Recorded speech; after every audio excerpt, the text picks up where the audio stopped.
वक्फ है क्या, वक्फ एक्ट क्या है और उसमें सुधारा क्या हो रहा है। कल ही मैंने एक न्यूज पढ़ी, हो सकता है सही या गलत हो, सोशल मीडिया की न्यूज थी कि विश्व हिंदू परिषद ने यह ऐलान किया है कि वो देश भर में 9000 मीटिंग करेंगे वक्फ कायदे के जो सुधार है उसके हक में, उसकी तरफदारी में और वक्फ एक्ट के खिलाफ। तो ये प्रोपोगंडा है, एक प्रोपोगंडा जो ठीक ठाक से लोग चला रहे हैं ताकि मुसलमानों का ये एक वक्फ जो एक बहुत बड़ा फरीजा है उससे उनको महरूम किया जाए और उसमें इतनी मुदाखलत हो जाए कि लोग उससे ये हो जाए कि भाई उसको जो शरीयती नुक्ते नजर से उसका जो इंतजाम करना है वो कर ही ना सके। तो मैंने इसलिए ये कहा कि भाई जब ये बातिल ताकतें इतनी कोशिशें कर रही हैं तो हमको भी हमारी कोशिश करनी चाहिए। हमारे यहाँ पे अल्लाह का शुक्र है कि आज इतने लोग इकट्ठे हो गए हैं और लोग हुए, लेकिन ये हमारी सबसे बड़ी जरूरत ये है कि ये वाकफियत हम हर एक इंसान तक, हर एक मुसलमान तक पहुंचाएं ताकि वो दूसरों तक पहुंचाए। क्योंकि ये बात हमारे एक हॉल की नहीं है, ये एक रूम की बात नहीं है, ये बात है कि जो मैं जैसे मैंने कहा कि पान के गल्ले पे या केटली पे वहां पर रात के हमारी मजलिस है मुसलमानों की बहुत मशहूर है, वहां पे ये सब चीजें बातें होनी चाहिए कि भाई लोगों को मालूम पड़े ताकि लोग इससे वाकिफ हों और जब बातिल ताकतें इसके खिलाफ जब गलत प्रोपेगेंडा चला रही है तो हम उसको काउंटर कर सकें। तो ये था। अब वक्फ एक्ट में क्या क्या अमेंडमेंट आए हैं उस पर जाने से पहले मैं आपको कुछ चीज पूछना भी चाहता हूं और बतलाना भी चाहता हूं। बेसिकली चीज ये है कि बातिल ताकतों की कोशिश ये है कि हमारे से हमारा जो मजहब है, हमारी शरीयत है, हमारे कानून है, उसको ले लेना, छीन लेना, खत्म करना। तो हर कोशिश उस लिए हो रही है। आपको ये चीज जब तक ये एक जो जिसको कहते हैं ना कि साजिश या कॉन्स्पिरेसी या एक बहुत बुरी सोच है उसका आपको ख्याल नहीं होगा तो आपको ये बात समझ में नहीं आएगी, आप इसको समझ नहीं पाओगे।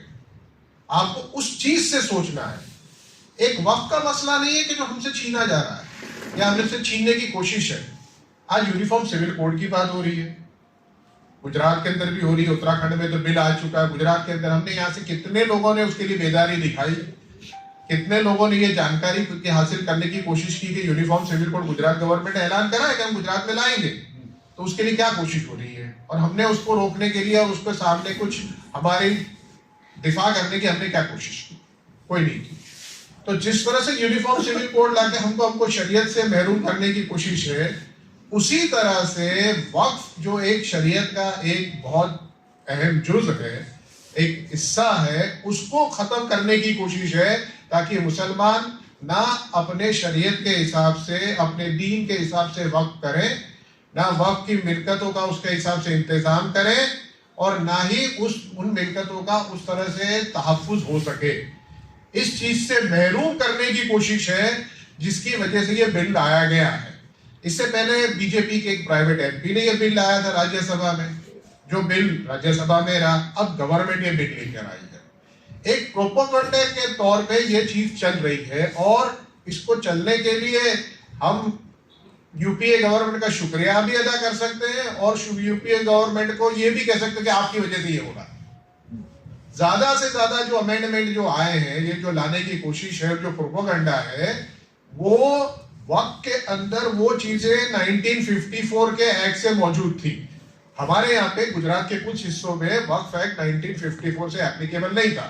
हमारे यहाँ Bombay public trust act applicable था, लेकिन कच्छ जो बॉम्बे स्टेट के अलावा का इलाका है वहां पर वक्फ एक्ट लागू था, जैसे कच्छ का इलाका है। गुजरात में जो बॉम्बे स्टेट के साथ में जो जुड़े हुए थे, जब जहाँ पे Bombay state reorganisation act applicable था, वहां पर बॉम्बे पब्लिक ट्रस्ट था, लेकिन उसके अलावा गुजरात वक्फ एक्ट एप्लीकेबल था और पूरे हिंदुस्तान में था। वो 1954 से है और 1954 के एक्ट को आप आज के दिन पे अगर आप कंपेयर करेंगे कि जो आज के दिन का एक्ट है तो बहुत ज्यादा फर्क नहीं है।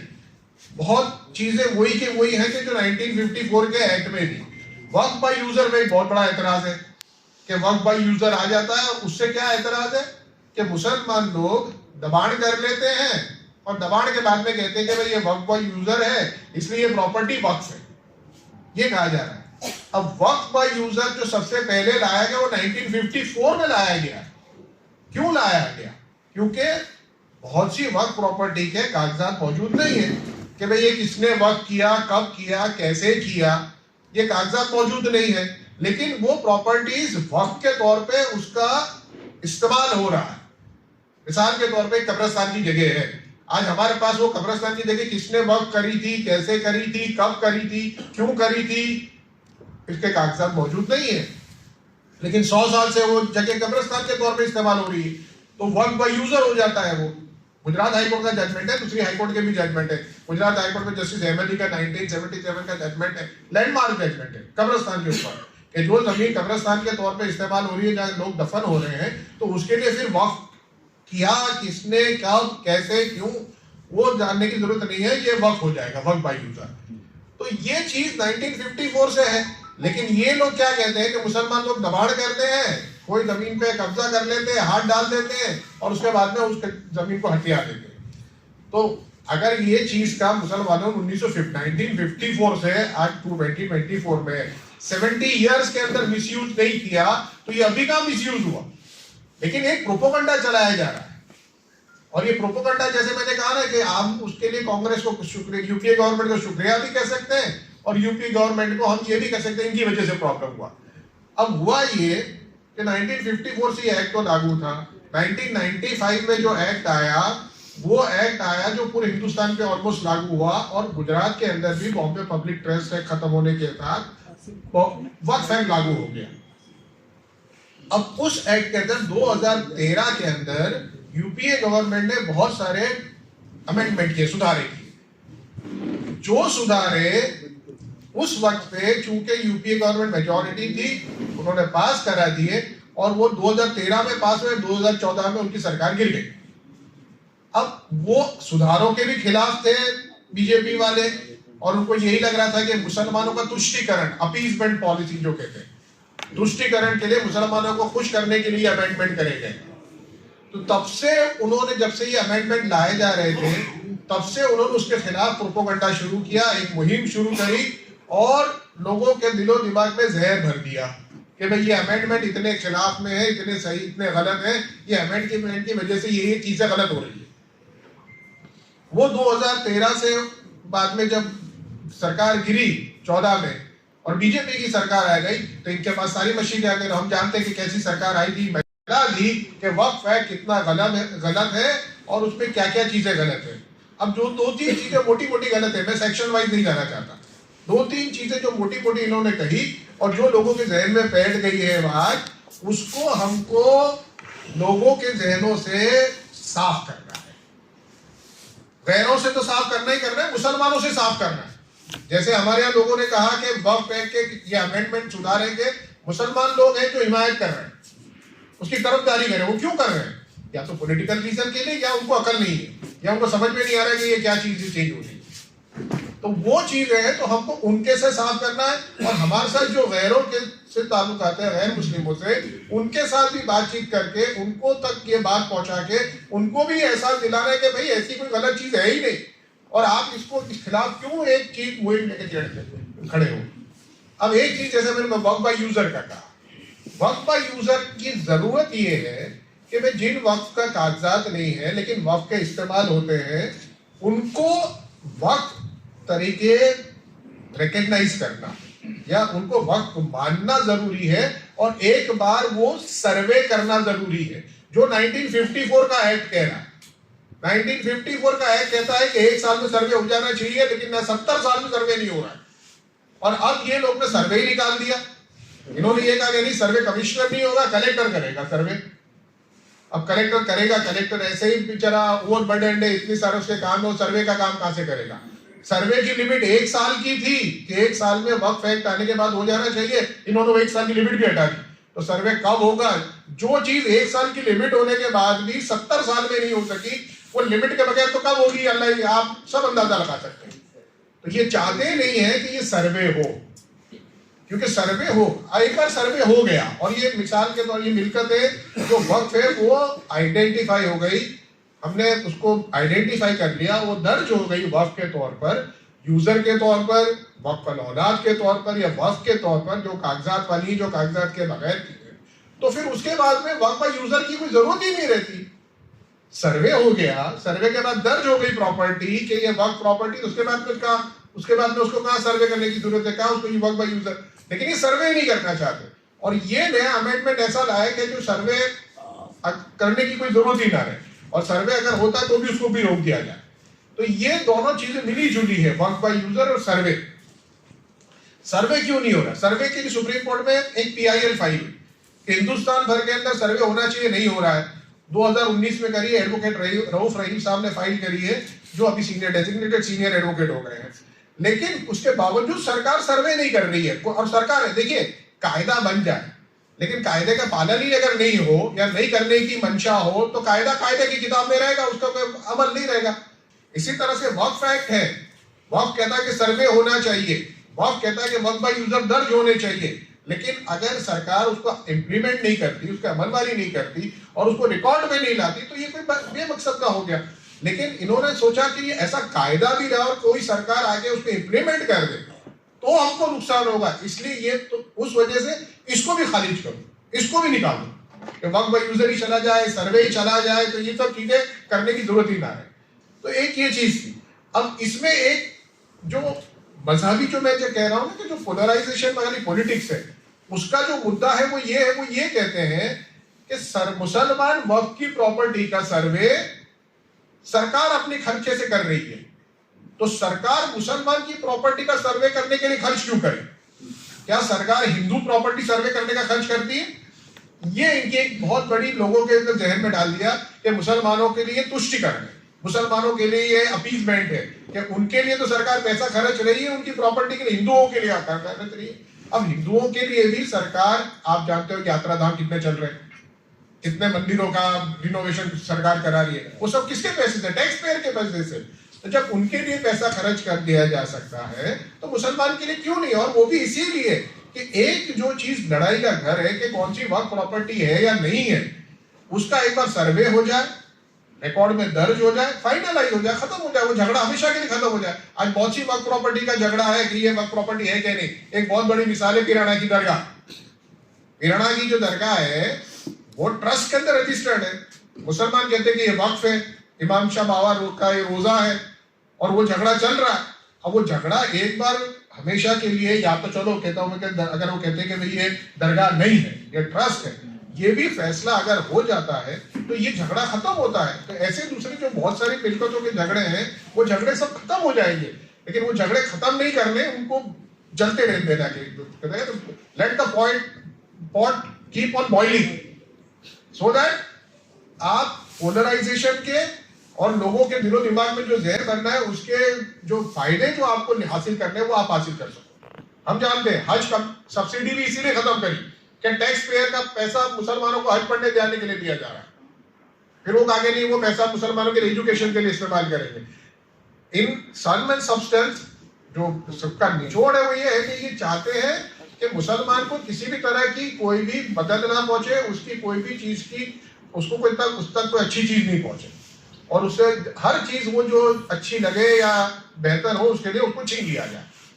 तो ये एक दो तीन चीज ये थी सर्वे और वक्फ के बारे में। दूसरी चीज जो थी, जो ट्राइब्यूनल का एक है, ट्राइब्यूनल के सामने आर्ग्यूमेंट ये आना है इन लोगों का कि इन लोगों के जहन में भर गया है कि देखो वक्फ बोर्ड का जो वक्फ प्रॉपर्टी का डिसीजन तो वक्फ बोर्ड करता है कि ये प्रॉपर्टी वक्फ है या नहीं, जबकि दूसरों हिंदू प्रॉपर्टी का नहीं होता। ये सरासर झूठ है, ये सरासर झूठ है। वक्फ को आपको अगर कंपेयर करना है तो हिंदू रिलीजियस एंडोमेंट से कंपेयर करना पड़ेगा, ट्रस्ट एक्ट से कंपेयर नहीं करना पड़ेगा। रिलीजियस हिंदू रिलीजियस एंडोमेंट से उसके अपने बोर्ड हैं, उसके अपने कमिश्नर्स हैं, तो वहां पर सिर्फ और सिर्फ हिंदू अपॉइंट हो सकता है। कमिश्नर सिर्फ हिंदू होगा, असिस्टेंट कमिश्नर हिंदू होगा, उसका स्टाफ हिंदू होगा, और सिर्फ हिंदू नहीं होगा, वो हिंदू उसी पंथ का होगा कि जिसका वो मठ है, जिसका वो मंदिर है, और वो ही लोग उसका इंतजाम करते हैं। और वो सब गवर्नमेंट सर्वेंट्स हैं। जिस तरह से वक्फ बोर्ड के अंदर बोर्ड के मेंबर्स अपॉइंट होते हैं और बोर्ड के मेंबर्स सारे डिसीजंस लेते हैं जो मुसलमान होते हैं, उनके लिए मुसलमान होना तो सिर्फ 4 के लिए जरूरी है, दूसरे 3 के लिए तो जरूरी भी नहीं है, लेकिन फॉर्चुनेटली अनफॉर्चुनेटली वो मुसलमान होते हैं, तो वो मुसलमान होते। तो इनका आर्ग्यूमेंट दिलो दिमाग में ये बैठा दिया कि मुसलमान वक्फ की प्रॉपर्टी का तो बोर्ड सारा मुसलमान होता है और मुसलमान डिसाइड करते हैं, जबकि हमारी प्रॉपर्टी का तो ट्रस्ट की तो नहीं होती। पर ट्रस्ट से कंपेयर ही नहीं करना, आपको उसको कंपेयर करना है हिंदू रिलीजियस एंडोमेंट से, और हिंदू रिलीजियस एंडोमेंट में सिर्फ और सिर्फ हिंदू, और वो भी उसी पंथ का। और उसके अंदर एक और चीज है कि ये कि जो उस मंदिर में जाने के लिए हकदार हो वो कर सकता है।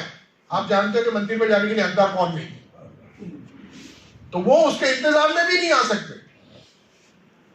यानी हिंदुओं में भी वो लोग जो मंदिर में जाने के हकदार नहीं है, क्योंकि उनको दरवाजे में रोक दिया जाता है कि आप नहीं जा सकते, वो लोग भी उसके इंतजाम में, उसके बोर्ड में अपॉइंट नहीं हो सकते। तो आपको, हमको अगर ये बात सही मालूम नहीं होगी, समझ में नहीं आएगी, हम नहीं जानेंगे, तो हम लोगों से कैसे आर्ग्यू करेंगे। आज हमको कोई यूं कह जाता है कि तुम्हारे सब मुसलमान वक्फ बोर्ड में बैठे होते हैं, तुम्हारी प्रॉपर्टी हाथ रखी वो नक्की कर दे कि ये प्रॉपर्टी वक्फ की है, तो तुम तो सब ले गए, हमारे को कौन सा, हमारे हिंदुओं को क्या होता है। तो आपके सामने एक काउंटर आर्ग्यूमेंट होना चाहिए कि आपके हिंदू रिलीजियस बोर्ड एंडोमेंट में भी यही हो रहा है, लेकिन आप जब वहां ये करते हो तो मुसलमान क्यों। और एक लॉजिकल बात तो ये कहता है कि उस स्कूल ऑफ थॉट वाले कर सकते हैं, यानी देवबंदी अगर इबादत गाह है तो सिर्फ देवबंदी उसका इंतजाम कर सकते हैं, बरेलवी है तो बरेलवी कर सकते हैं, एलएडीज है तो एलएडीज कर सकते हैं, शिया है तो शिया कर सकते हैं, सुन्नी है तो सुन्नी कर सकते हैं। और शियाओं के अंदर भी इतना अशरी है, जैदी है, खोजे हैं, आगा खानी है, तो वो अपने पंथ वाले ही कर सकते हैं। तो इस तरह का इंतजाम दिया है और ये उनके लिए भी है, ऐसा नहीं कि मुसलमानों के लिए खास है, लेकिन हमारी जानकारी नहीं है, इसकी वजह से हम इसको काउंटर नहीं कर पा रहे हैं और लोग मीडिया में इस तरह की बातें फैला रहे हैं कि इसलिए इसको खत्म किया जा रहा है। वक्फ एक्ट को सुधारा क्यों लाया जा रहा है, क्योंकि मुसलमान लोग अपने मुसलमान प्रॉपर्टीज के ऊपर कब्जा कर लेते हैं और हाथ रख देते हैं हिंदू प्रॉपर्टी के ऊपर, तो भी वो प्रॉपर्टी उनकी हो जाती है। इसलिए ये वक्फ एक्ट की ये अमेंडमेंट की बात करे जा रहे हैं। दूसरा ये कह रहे हैं जो अमेंडमेंट है कि सेक्शन 40 का निकालना। सेक्शन 40 का क्या है कि वक्फ प्रॉपर्टी है या नहीं, शिया है या सुन्नी या किस अकीदे की है, वो पावर डिसाइड करने का सिर्फ वक्फ बोर्ड का है। वक्फ बोर्ड के अंदर एप्लीकेशन करनी पड़े और इसलिए वक्फ बोर्ड ने डिसाइड करता है। अब ये लोग का एतराज है जो लोगों के दिमाग में डाल दिया, ये गलत, ये सारी चीजें हैं। ये कहते हैं कि वो कॉबवेब्स, जाल इतने सारे खड़े कर दिए गए हैं कि वो सारे जाल साफ करने। और मैंने जब ये आज की मीटिंग क्या हुआ था और आइंदा इंशाल्लाह जब बड़ी कॉन्फ्रेंस का भी जो भी होता है तो उसका मेन मकसद ये है कि ये जाल साफ करे जाए ताकि लोगों के दिलो दिमाग में जो ये भर दिया गया जहर उसको खत्म करें, तो लोग सही चीज देख सके, और सही चीज देख सकेंगे तो लोगों को एहसास होगा कि भाई ये क्या सही है, क्या गलत है, और क्या मुसलमानों के साथ कोई तरफदारी हो रही है, कोई अपीजमेंट, तुष्टिकरण हो रहा है। तो सेक्शन 40 का एतराज है कि वक्फ बॉडी डिसाइड कैसे करता है। तो section 40 Bombay public trust act में है, सेक्शन 79, वो ये कहता है कि कौन सी प्रॉपर्टी ट्रस्ट की प्रॉपर्टी है, ये सिर्फ चैरिटी कमिश्नर डिसाइड करेगा बॉम्बे पब्लिक ट्रस्ट एक्ट में। तो वहां पे भी उसको ही पावर दिया, सिमिलर पावर वक्फ बोर्ड को दिया सेक्शन 40 में। एक हिंदू एंडोमेंट एक्ट का मैं एग्जांपल देता हूं, वो है तमिलनाडु हिंदू एंडोमेंट्स एक्ट, उसमें सेक्शन 63 है। वो ये कहता है कि हिंदू रिलीजियस एंडोमेंट की प्रॉपर्टी है नहीं है, कौन सी है, कितनी है, कैसी है, सेक्युलर है, वो डिसाइड करने का पावर सिर्फ असिस्टेंट कमिश्नर को है, और assistant commissioner appointed under the Hindu religious endowment act. तो वहां पर भी उनको पावर दिया कि वो हिंदू ही डिसाइड करेगा। तो अगर वहां पर उनको पावर है, बॉम्बे पब्लिक ट्रस्ट एक्ट में पावर है, तो वक्फ एक्ट में अगर ऐसा पावर दिया तो उसमें गलत क्या हो रहा है? कोई गलत नहीं है, वक्फ बोर्ड डिसाइड करना है। और यही पावर सेक्शन 27 से 1954 एक्ट में भी दिया हुआ है। अगर 54 से 1920 सेक्शन 27 से है और 70 साल से है, इसका मिसयूज नहीं हुआ, तो फिर उसमें एतराज करने की बात क्या। लेकिन एक जैसे जो यहाँ पर पॉलिटिकल जिनको जहनियत है, जिनको समझ है, वो लोग कह रहे हैं ये पॉलिटिकल इश्यू है कि जो इलेक्शंस के अंदर इस्तेमाल करना है। देखो मुसलमानों का एक और हक था, वक्त कायदा था, हमने उसको खत्म कर दिया, या उसके अंदर ऐसा सुधारा कर दिया कि मुसलमान का एक लूला लगड़ा कायदा लेके फिरेंगे, ताकि उनको जो पोलराइजेशन और उनको जो उसका फायदा इलेक्ट्रॉनिक नहीं देना, इलेक्शन में जो लेना है वो ले सके। मिसाल के तौर पे कि कोई इंसान ऐसा है कि चोरी का माल ले गया, तो आपके पास है क्या, पुलिस से फरियाद करो, चोरी का माल आपको वापस मिलेगा। लेकिन यूं कहेंगे कि चोरी का माल ले गया, फिर तुम फरियाद भी नहीं कर सकते, तुम उसके पास से वापस भी नहीं ले सकते, तो तुम क्या करोगे? इस तरह का एक कायदा बनाया गया कि भाई गवर्नमेंट के लिए भी, और गवर्नमेंट के लिए, प्राइवेट के लिए नहीं, प्राइवेट के लिए भी अलग चीज है। और दूसरी इंपॉर्टेंट इसके साथ जुड़ा हुआ इश्यू है, वो है लिमिटेशन। कोई भी प्रॉपर्टी है, मेरी या आपकी है, तो हम पर्सनल मालिक हैं। वक्फ क्या है? वक्फ जैसे एक बार शेख साहब ने बताया कि वो है कि किसी प्रॉपर्टी को अल्लाह के लिए रोक देना, यानी उसकी मालिकी का ट्रांसफर होने का, ए से बी जाने को अल्लाह के लिए रोक देने का, कि भाई अब इसका मालिक अल्लाह ताला सुब्हानहू ताला हो गया, अब ये प्रॉपर्टी आगे ना बिक सकती है, ना तब्दील हो सकती है, गिफ्ट भी नहीं हो सकती, कुछ भी नहीं हो सकता, हिबा भी नहीं हो सकती, विरासत में भी नहीं तकसीम नहीं जा सकती। तो ये उसका तब्दीली को रोक देने का वक्फे के साथ में है, उसको वक्फ करना है। अब अगर आपने ये कर दिया तो उस प्रॉपर्टी का मालिक बन गया अल्लाह सुब्हानहू ताला। अब अल्लाह सुब्हानहू ताला बन गया, किसी ने गैर कायदे से कब्जा किया, तो अल्लाह सुब्हानहू ताला तो कोई केस करने आने वाले नहीं है, उसके इंतजाम करने वाले केस करने वाले हैं, मुतवल्ली करेंगे। मान लो कोई ऐसे मुतवल्ली है कि जिन्होंने कॉम्प्रोमाइज कर लिया, जो करना ही नहीं चाहते, 30 साल निकल गए, 40 साल निकल गए, 50 साल के बाद किसी को ख्याल है कि तो वक्त प्रॉपर्टी है और ये प्रॉपर्टी अल्लाह ताला की है, तो इसलिए इसमें लिमिटेशन जो था वो 1995 के एक्ट ने खत्म किया। 1954 के एक्ट, 1995 के एक्ट में वो 30 साल का था, जो 2013 के अंदर उसको अमेंड करके उसको हटा ही दिया कि कोई लिमिटेशन नहीं है। अगर कोई वक्त प्रॉपर्टी है, किसी ने गैर कायदे से कब्जा करके उसको हथिया दी है, तो वो प्रॉपर्टी आप कभी भी उसका केस फाइल करके ले सकते हो। तो कि मुसलमान की प्रॉपर्टी ऐसा और इस तरह से हिंदू की प्रॉपर्टी में नहीं, ये आर्ग्यूमेंट है। मुसलमानों के लिए लिमिटेशन नहीं और हिंदुओं के लिए लिमिटेशन, सरकार के लिए लिमिटेशन, सिर्फ मुसलमान इतने वो हो गए कि जिनके लिए कुछ नहीं। तो इसका एक सीधा सिंपल आंसर है, बाबरी मस्जिद का फैसला कितने साल के बाद आया? 500 साल के बाद। 500 साल के बाद भी ये कहा गया, क्यों कहा गया? क्योंकि वो राम लल्ला की मिल्कत थी। तो राम लल्ला की मिल्कत को अगर लिमिटेशन अप्लाई नहीं होता तो अल्लाह की मिल्कत को कैसे अप्लाई होगा? इसीलिए लिमिटेशन का प्रोविजन नहीं बनाया था। अब ये कह रहे नहीं मुसलमानों के साथ तरफदारी हो रही है, इसलिए इसके लिए मुसलमानों को ये लिमिटेशन भी लाना चाहिए और गवर्नमेंट अब ये लिमिटेशन भी लेकर आ रही है। तो ये कुछ मोटे मोटे जो अमेंडमेंट्स हैं वो लाए जा रहे हैं। अब ये वक्फ एक्ट जो है वो सबसे पहले अंग्रेज लाए थे 1863 में, रिलीजियस एंडोमेंट्स एक्ट, और उससे उन्होंने मुसलमान, हिंदू, क्रिश्चियन, सिख, ईसाई, पारसी सबकी जमीनों को अपने एडमिनिस्ट्रेशन से, अपने पकड़ से आजाद करके लोगों तक दे दिया है, ताकि लोग ऐसी वो मिल्कतों का इंतजाम करें और वो सरकार चेक करे कि कैसे हो रहा है। तो वो चीज 1963 में आई। सबसे पहले वक्फ एक्ट जो आया वो 1913 में आया, आजादी से पहले की बात है। तो आजादी से पहले से वक्फ एक्ट रिकॉग्नाइज्ड है और आज के दिन ये कहा जा रहा है कि नहीं इसमें ये गलती है, ये गलत है, इसको इसका तरमीम करो, ये करो। वक्फ ऐसा तो शरीयत का पस मंजर है जो रसूल सल्लल्लाहु अलैहि वसल्लम की जिंदगी से शुरू हो चुका है, आज तक चलता है। उसके कायदे भी जो बनते आए हैं वो 1918 पहले आया 1863 में, फिर 1913 में, फिर 1923 में, फिर 1930 में, और फिर जो मुकम्मल एक्ट आया वो 1954 में आया। अब इतने साल से ये एक्ट चल रहा है, उसको आज ये कह के नहीं इस वजह से चेंज करना है या ये चेंज करना है या वो चेंज करना है, तो मंशा सही नहीं है। मंशा जो है वो सिर्फ लोगों को गुमराह करके, लोगों के अंदर जहर भर के, लोगों के अंदर तफरका पैदा करने की है, ताकि लोग इससे जानकारी हासिल करके ये करें और लोगों को जो पोलराइजेशन और इलेक्ट्रल बेनिफिट जो लेने वो ले सकें।